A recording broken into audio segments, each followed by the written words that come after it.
Bonjour à toutes et à tous, bienvenue sur ma chaîne Mystics by Tess pour l'horoscope des Vierges du mois de mars 2020. Je tenais à remercier déjà tous les abonnés, enfin toutes les personnes qui se sont abonnées et toutes les personnes qui ont fait des commentaires. Je vous remercie parce que c'était très encourageant et je vous remercie pour votre bienveillance. Alors, on va commencer avec le tirage des Vierges. J'essaye de remettre un petit peu les cartes de façon à ce que vous les voyez correctement. Alors, les Vierges, pour ce mois de mars 2020, nous avons sur la première semaine, vous avez l'habitude maintenant, je mets une ligne par semaine. Sur la première semaine, vous avez tiré la carte de la femme, la carte du cavalier et la carte de l'homme. Alors, la carte de la femme, c'est, je l'ai dit, c'est la carte qui peut vous représenter. Si vous êtes une femme, que vous regardez la vidéo, c'est peut-être vous comme en tant que consultante. Par contre, si vous êtes un homme et que vous regardez cette vidéo, ça peut être votre partenaire. C'est aussi cette carte-là, elle annonce aussi, ça peut être un signe que vous recevez, un cadeau, peut-être une confidence. En tout cas, c'est quelque chose qu'on partage avec vous. Ok ? Ensuite, vous avez tiré la carte du cavalier. Voilà. La carte du cavalier, c'est la carte des nouvelles. Ça annonce en général soit un changement, soit une nouvelle qui arrive rapidement. En tout cas, quelque chose de nouveau. Vous allez apprendre quelque chose.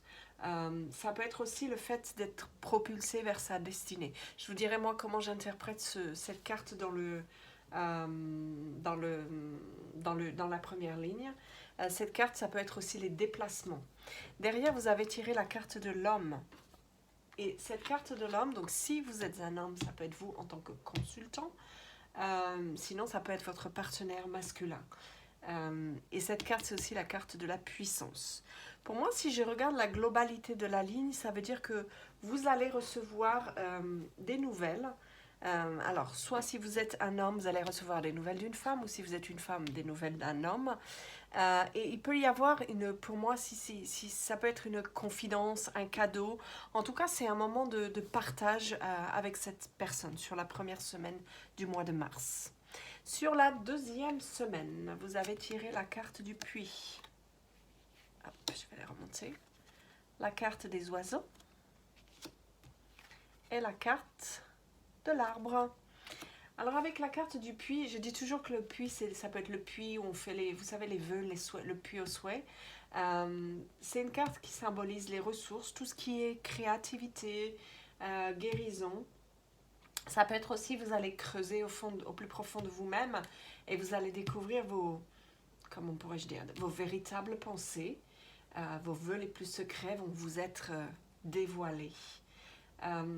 Ce que cette carte nous dit aussi, c'est que vos vœux ne se réaliseront que si vous travaillez. Les choses ne vont pas se faire toutes seules. Il faut vraiment que vous approfondissiez la question.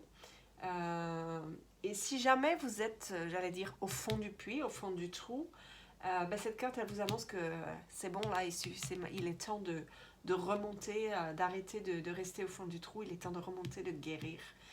Ce qu'on vous dit en gros, c'est que de toute façon, vos objectifs, vous pouvez les atteindre, mais qu'il va falloir travailler un petit peu. Ok ? Ensuite, vous avez la carte des oiseaux. La carte des oiseaux, et plus précisément des hiboux, elle symbolise la communication.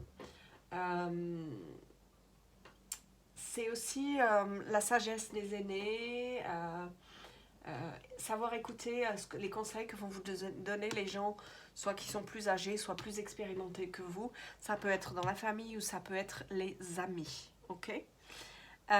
Et ensuite, vous avez la carte de l'arbre. La carte de l'arbre, c'est ce qui permet de... Voilà, c'est à la fois la santé, c'est tout ce qui représente l'esprit, la santé, l'âme. Et c'est aussi l'arbre, il plante ses racines. C'est ce qui permet, en plantant ses racines, il assure l'avenir, un avenir sûr. Cet arbre, il peut aussi parler peut-être d'un problème de santé pour certains dont vous avez hérité. Mais je suis pas sûre, enfin je vous dirai après comment j'interprète dans la ligne. Pour moi, c'est pas tellement ça, c'est plus au niveau de votre mental qu'il y a il y a un travail qui est en train de se faire, je pense, si on regarde sur la totalité de la ligne. Cette carte, c'est aussi la responsabilité familiale. Ça peut être aussi une carte qui vous dit attention au stress. Par rapport à la santé, ça peut être ça, ça peut être le stress. Ok. Ce que je comprends, moi, sur cette deuxième semaine, c'est que peut-être vous allez un peu intérioriser, mais en même temps écouter quand même les conseils par rapport à un sujet qui vous préoccupe. Vous allez écouter les conseils des gens qui vous entourent et ça va vous permettre quelque part de, justement, de quelque part de planter vos racines pour assurer votre avenir par rapport à une situation. Donc vous allez, le fait d'écouter les conseils vont vous permettre vraiment de, je pense, d'aller dans la bonne direction. Ok. Si on regarde la ligne, la semaine numéro 3, vous avez tiré la carte du temps. La carte du trèfle et la carte du soleil. J'aime beaucoup quand il y a ces deux cartes associées. Sur la troisième semaine, donc le temps, on dit toujours que c'est la carte, ça peut être la carte du ralentissement, mais ça peut être aussi la carte qui dit que prenez le temps de vivre les choses, utilisez le temps avec la sagesse. En particulier, on dit que quand la carte du temps est proche de la carte des hiboux, et vous voyez que c'est pas très loin, on dit vraiment que c'est le fait, on vous demande d'utiliser le temps avec sagesse. Ensuite, vous avez la carte du trèfle. Là, c'est tout ce qui est bonheur, chance, c'est beau ça. On vous dit en fait que cette carte, elle va vous permettre d'améliorer votre situation, quelle qu'elle soit, et de transformer une difficulté en opportunité. Ça peut être aussi une surprise qu'on vous fait, une belle surprise. En fait, c'est quelque part une façon de vous dire sur la troisième semaine là que finalement tout va aller bien. Et ça va être confirmé, on le voit avec le soleil. C'est vraiment la chance et la réussite derrière avec ces deux cartes ensemble. D'accord ? Sur la carte du soleil, pour moi, c'est tout ce qui est le succès. C'est aussi la confiance en soi, c'est votre charisme. C'est aussi, vous allez avoir le courage qu'il faut pour avancer. Cette carte, quelles que soient les cartes qui l'entourent, c'est toujours très positif. On vous dit quelque part, vous voyez, il y avait le puits avant, et on vous dit quelque part que vous avez les moyens de sortir de l'ombre, de sortir du puits aussi. C'est un grand coup de chance, donc il y a le petit coup de chance et le grand coup de chance. Donc j'ai envie de dire, ça tourne bien pour vous, hein, les vierges, la troisième semaine, c'est magnifique. Et du coup, c'est vraiment des bonnes nouvelles. Vous allez rayonner, vous allez faire preuve vraiment de charisme. Pour moi, si j'interprète les trois cartes les unes à côté des autres, ce que je comprends, c'est que sur la troisième semaine de mars, le temps va jouer en votre faveur et la chance va tourner à votre avantage. Vous allez réussir, vous allez obtenir ce que vous souhaitez. Ok ? Sur le quatrième semaine, vous avez le vaisseau, le navire. Vous avez l'escalier avec le choix. Et vous avez la carte des nuages. Sur la quatrième semaine, le vaisseau, ça peut être les vacances. Pour certains, il va y avoir peut-être des vacances. Ça peut être aussi un voyage d'affaires. En tout cas, c'est quelque chose où il y a un trajet à faire. Il y a l'idée de distance, de mouvement. Cette carte-là, elle signifie aussi que vous allez peut-être explorer de nouveaux horizons. Mais pour cela, il va falloir vous préparer avant. C'est pas quelque chose que vous faites sur un coup de tête. Il va y avoir des préparatifs. Mais en tout cas, ce voyage, qu'il soit intérieur, que ce soit un voyage au sens littéral du terme, c'est vraiment quelque chose de plaisant. C'est un voyage, voilà, qui se passe bien, qui est favorable. Vous allez être content. Cette carte-là, ça peut être aussi pour certains, alors je disais les déplacements, les voyages, mais ça peut être aussi le fait de partir, de déménager, de changer quelque chose. Ok ?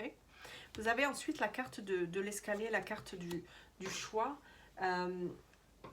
Cette carte de l'escalier, du choix, elle annonce des décisions. Ça veut dire que vous allez avoir un choix à faire.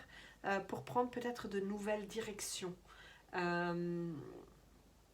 Par contre, si votre préoccupation elle est d'ordre sentimental, ça peut incarner quelques petits nuages, quelques petits problèmes. On a la carte des nuages d'ailleurs après, mais ce que cette carte elle vous dit, c'est qu'il faut faire un choix pour pouvoir avancer, pour pouvoir aller vers votre destin.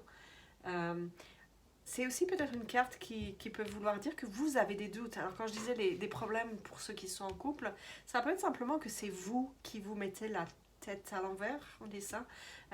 Peut-être que vous vous prenez trop la tête, vous doutez trop.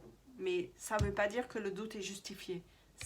Ça peut être dans votre tête aussi. Ok?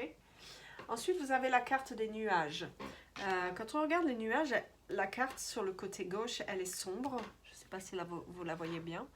Sur le côté gauche, la carte, elle est sombre. Et sur le côté droit, la carte, elle est plutôt éclairée. Le soleil revient. Cette carte, ça peut être une carte qui indique que vous avez peut-être des doutes. Et c'est confirmé, vous voyez, ça confirme ce qu'on disait là. En fait, votre vision, vous n'êtes pas très au clair sur le sujet qui vous préoccupe. Si c'est sentimental, que ce soit le travail, etc., vous avez un peu... vous appréhendez le changement. Mais on voit que le soleil perce sur la droite de la carte. Donc on vous dit que finalement, cette incertitude, ben, vous allez en être libéré. Peut-être que vous manquez de clarté vis-à-vis d'une situation actuelle. Mais voilà, la lumière va revenir. C'est aussi une carte qui représente l'imprévisibilité, la confusion. Il va peut-être se passer des choses imprévisibles pour vous sur cette 4e semaine. Ce que moi je retiens de cette 4e semaine, c'est le bateau qui vous emmène, le vaisseau qui vous emmène peut-être vers d'autres horizons, vous dit d'explorer de nouvelles voies. Et pour ça, il y a un choix à faire. Et si actuellement vous êtes dans le doute, si vous avez, voilà, vous allez douter du choix à faire, mais l'important c'est de faire un choix, quel qu'il soit. Mais quoi qu'il arrive, une fois que vous aurez fait ce choix, vous voyez que même s'il y a une période de nuages, le soleil revient à la fin. Voilà mes petites amies vierges, j'espère que ce tirage vous a plu pour le mois de mars 2020. J'essaye à chaque fois d'être le plus concise possible, c'est pas toujours facile, mais je sais qu'on n'a pas toujours le temps de regarder des longues vidéos. Donc voilà, j'espère que ça vous convient comme ça. J'essaie de pas trop mettre de détails, mais vraiment d'aller à l'essentiel de ce que veut dire le jeu. En tout cas, je vous remercie mes petites amies vierges. Je suis très contente en tout cas de réaliser ces tirages pour vous. J'espère que voilà, ça vous plaît. Si ça vous plaît, n'hésitez pas à liker, à partager, à vous abonner. Et puis, comme je l'ai dit, j'ai été très contente du résultat que ça a donné pour les tirages du mois de février. Donc, si vous aimez, voilà, n'hésitez pas à me le faire savoir, comme ça je saurai si effectivement je continue. Et puis, chaque fois que je le pourrai, j'essaierai de faire tous les signes. Ce sera peut-être pas toujours possible parce que je travaille à côté, mais voilà, c'est vos commentaires qui m'encouragent à continuer. En tout cas, je vous fais de gros bisous et je vous remercie. Au revoir.